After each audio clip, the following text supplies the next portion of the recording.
Hello everyone and welcome to this episode of NDC TV. Today we are at Hent's offices in Fornebu outside Oslo, and today we are also attending suppliers conference here in Oslo. The conference has been really exciting, a lot of new players, a lot of information about the industry. And as a special guest today I have Marcelo Pizzato from Eaton. Me and him are going to talk about grid interactive data centers. And follow me upstairs as we're going to continue the conversation there.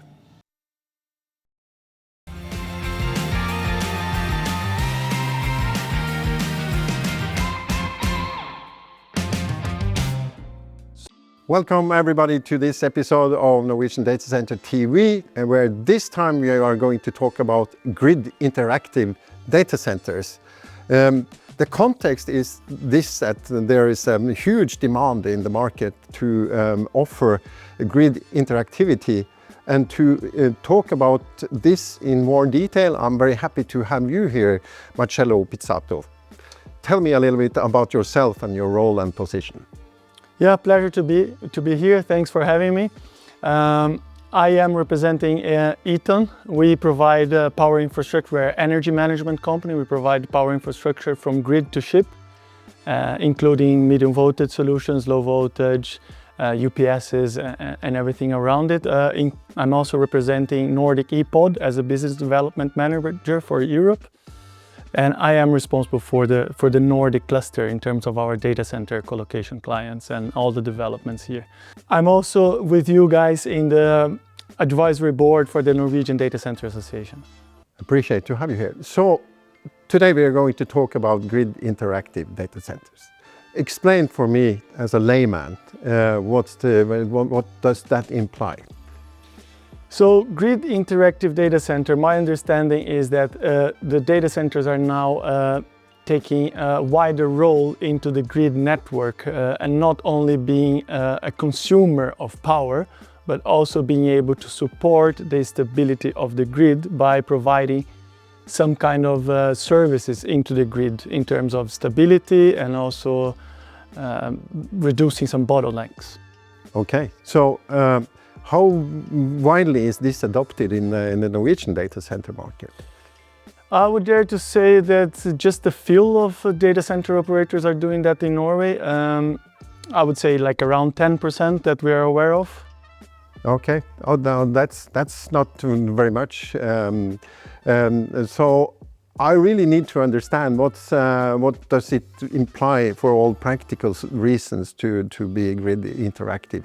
I mean, how does a data center operator integrate? What are there products or services in the market that are offered that they can go into, or please explain me?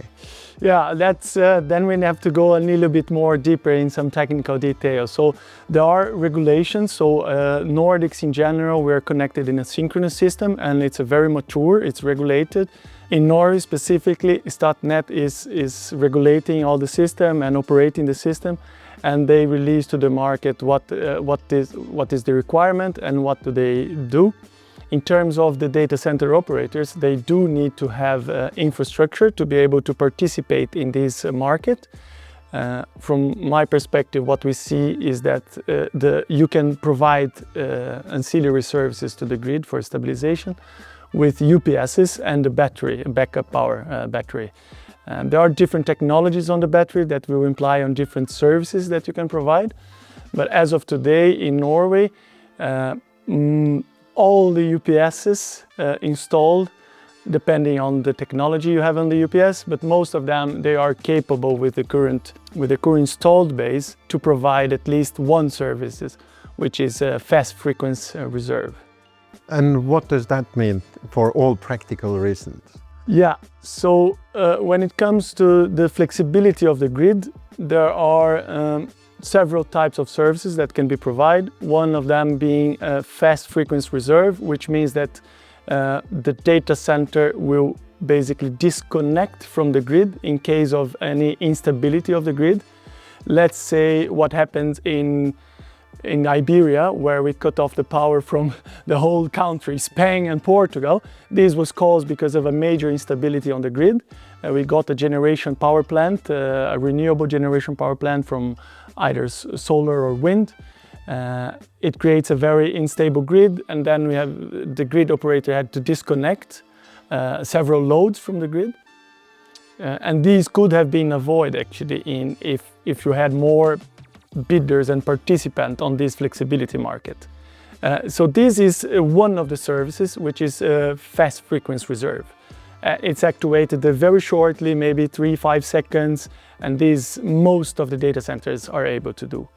Then on top of that, you have other services like FCR, which is frequency containment reserve. This is a more extended duration time. So in Sweden, at least, they require around 20 minutes, in Norway also. So you need to have a reserve capacity to provide that kind of service. And then we have another, which is manual frequency restoration service reserve, which then it's an even longer duration. You can do that with genset. It was recently regulated now by Statnett. So now it's more data centers actually are able to apply for that and be able to provide the manual frequency restoration reserve. Okay, so there you basically summed up the different markets that the data center operators can take part in. And as I understand, most of the UPSs, the modern UPSs that you find around in Norwegian data centers, or probably in all the Nordic data centers, they already ready for this service. Is that correct? Yeah, that's correct. At least for the fast frequency reserve, FFR, which requires a very short duration. Yeah. Most of the, I would dare to say all battery technologies are applicable for that, because the UPS is made for this purpose, to like take care of the load while we have a power outage. But instead of having a power outage, you are just getting a signal before you get the power outage, actually, to reestablish the system. Okay, so you receive a signal from the grid. Correct. And is that true for across all the grid operators, the local, the regional, and all across the country? So the question is more, can basically all data centers that has this feature and want to take part in this market, can they just go into that and the grid operator is to say, we are ready for it? Yes, my answer is yes. It will depend on exactly which services you want to participate from the grid. As I mentioned, the current installed base with a traditional battery, they are made for the short duration time. For longer duration services, then it will require some kind of investments for battery technology and so on. But they are capable, and even talking with Statnett while we were in Cannes, they were kind of asking to the players in the market that the data center operators would help the grid a lot in terms of the flexibility market to support that demand, instead of them having to invest in additional infrastructure to provide the same service where the data centers have the assets already. Yeah, and you can also imagine when the power prices are extremely high, the data center operators can actually jump off the grid and thereby reducing the demand and subsequently reducing the price. Yeah, that's correct. You can also be very creative in terms how do you use the UPS and the batteries on site. You can help the grid by with the AI loads now, cutting the loads by recharging a battery, for example, and also peak shaving, like dropping from the net while you are on a high demand. So you mentioned 20 minutes as one of the time requirements for going off grid. How the data centers are equipped today, would that be sufficient, or do they need to fire up their gensets? For providing the grid balancing services, this is required to be an immediate response. Right. So the gensets will need to have a ramp-up time. Okay. So the gensets will not be applicable for these specific services. They may go into the manual frequency restoration, because they get a signal before they ramp up, that's fine. But for the 20 minutes, let's say, containment reserve, then it's more on the battery technology they are using. You have battery energy storage systems, BESS, known as BESS. These can be connected on the grid, but the data centers, they have a small BESS in the UPS, exactly. so you can use that. Yeah. So we can talk more about BESS because it's really interesting, and it's I think it's a big opportunity also for the battery manufacturers. But I would like to return to what you previously said, that there's all less than 10% of Norwegian data centers that are taking part in these markets. Explain me, why are they so reluctant to go into this? That's a very good question, by the way.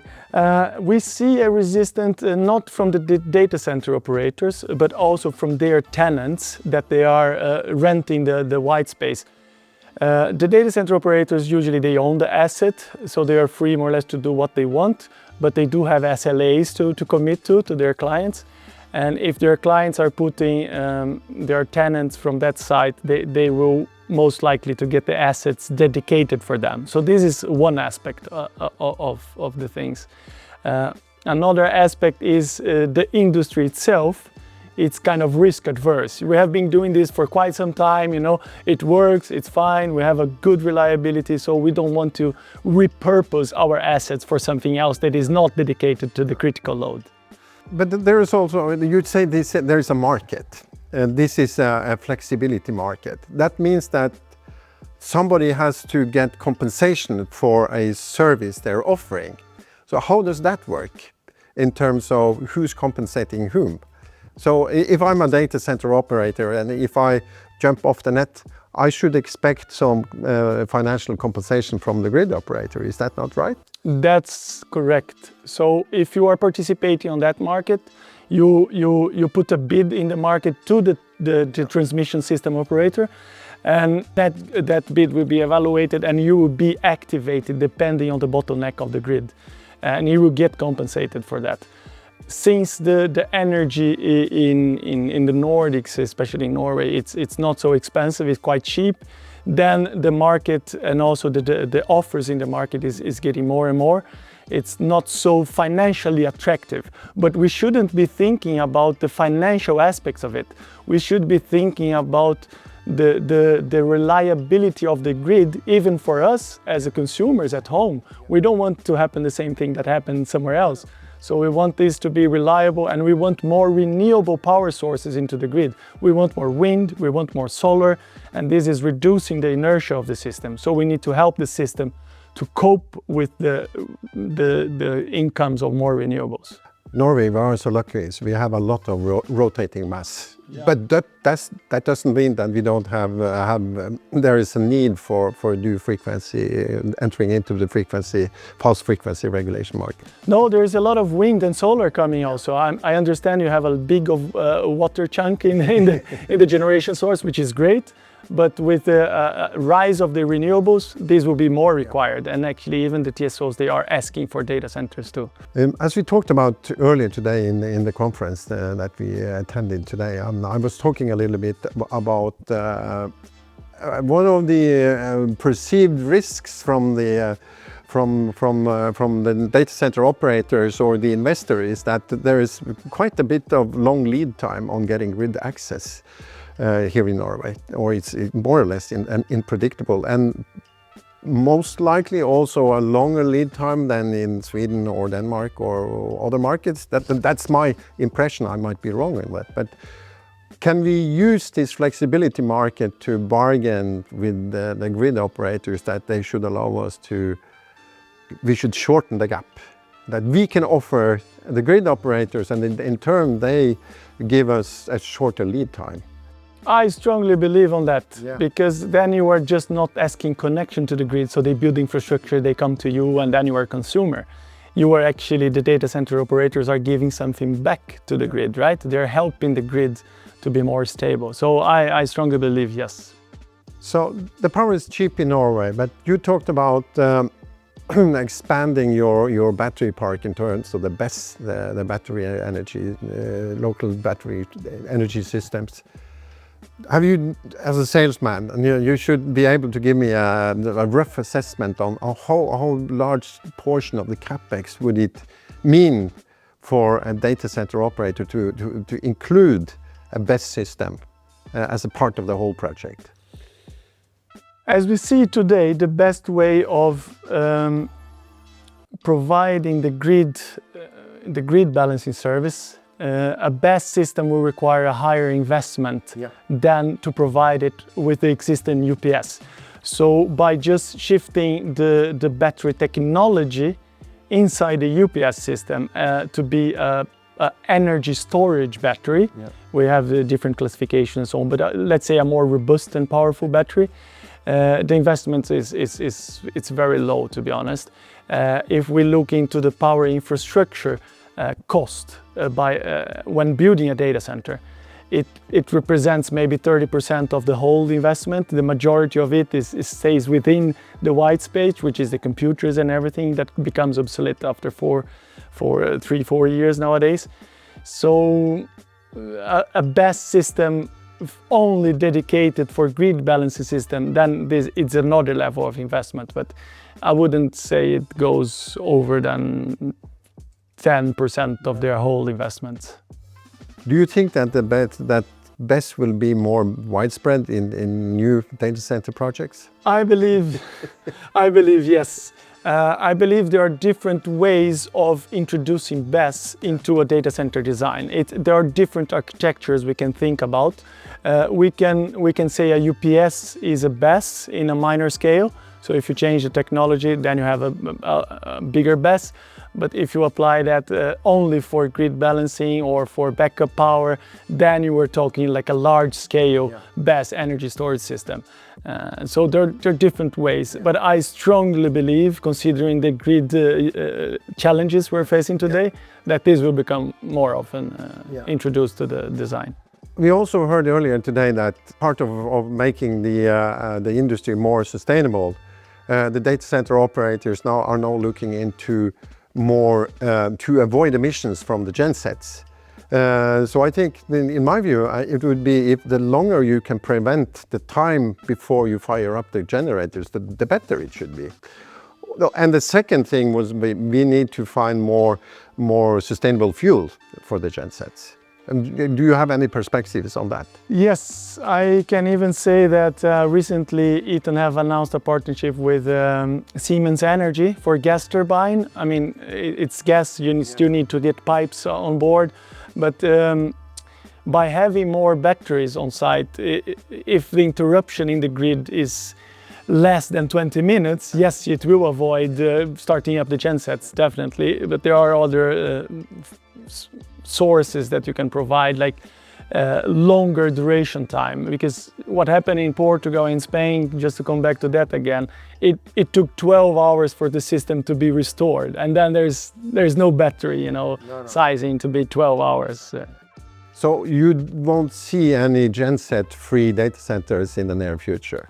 There are actually. Okay. Yes, there are some gensets free. It's just a matter of how much risk you were willing to take. Exactly. But there are gensets free in Sweden. And another point about the best solution. I'm thinking out loud now, so you can correct me if I'm wrong. But I think that the more the data center operates in local battery energy systems, the less investments the grid operator need to do to maintain the same availability and robustness of the grid. Is that a false assessment, or? I believe that's a correct assessment. I mean, there are different places to position a BESS, so you would put that a battery energy storage system close to a solar or wind generation source, but you also need some BESS on the load side, because the utility operators, they don't know where the bottleneck is going to happen, so they need to activate on different locations. So I strongly believe you are correct. It will reduce investments on the grid operator. Another thing that, if not reduce the investment, it will definitely defer the investments needed from grid operators, is to look at the non-conditional or non-firm connection, which is basically, it's not really, it doesn't have anything to do with the flexibility market. But I think that in Norway we see this as a way to bargain shorter lead time for grid connection time, because you say that I'm buying 30% of my power, I'm reserving 30% of my power as prioritized power. But the remaining 70, you're happy to shut me down, because I can maintain that based on my gensets and my local power production. Do you see this model prevail in other markets, and do you see any benefits rather than getting shorter lead time? I believe the benefits are for the DC operators that are building data centers. Everyone needs power, everyone, we need more deployment. We live in a digital society, so the shorter lead time we can get, the better, of course. Other benefits than faster grid connection. I think that's what everybody wants nowadays, exactly, right? Exactly. So they can deploy faster, yeah. and then we can get our services as citizens back, our AI tools and everything. So exactly, it's time to market. Yeah, it's time to market. That's key. So I think Norway is quite ahead, to be honest, in terms of helping the DC operators to deploy their new projects and so yep. on the queue prioritization and also on the grid. There are challenges. It's not easy to build a grid. No. It's kind of takes a lot of infrastructure. Yep. So I think you're doing great. We're doing a great job yeah. in Norway. So just as we have been closing in to wrapping up this conversation, as I mentioned earlier today in the conference, Statnett made a decision to disclose all the names of who has applied for power in the grid, just to make it public. So what's your thoughts on that, and how do you think that's perceived in other markets, like in Sweden or in Germany or France or whatever? Yeah, this is fairly new. Yes. But I think it comes back to the culture of Norway and Nordic countries in terms of transparency. So by knowing who is in the queue, you also understand which projects are more mature. Is this an industry? Is this the project moving forward? What is the priority? Is data center? Is another industry? So I think this is great, actually. It gives transparency, and we know what is coming in front of us. Yeah, I actually agree with you. I think that we basically live and die in transparency. Everything from the local for engaging with the local community to engaging with the national authorities. Marcelo, it has been a true pleasure having you here, and I'm so glad for you sharing your knowledge about this really important topic. And thank you for that. And I'm going to say, no, actually, I'm going to let you say thank you for the meeting to my Norwegian audience or to our international audience. Take it away, Mark. Yeah, thank you for having me. It was a pleasure here. It's a great channel, the Norwegian Data Center TV, and I invite you to come to the next chapter and talk with Bjorn and talk about your knowledge and what we can bring to the market. And please like and subscribe. Thank Thumbs you up. so much.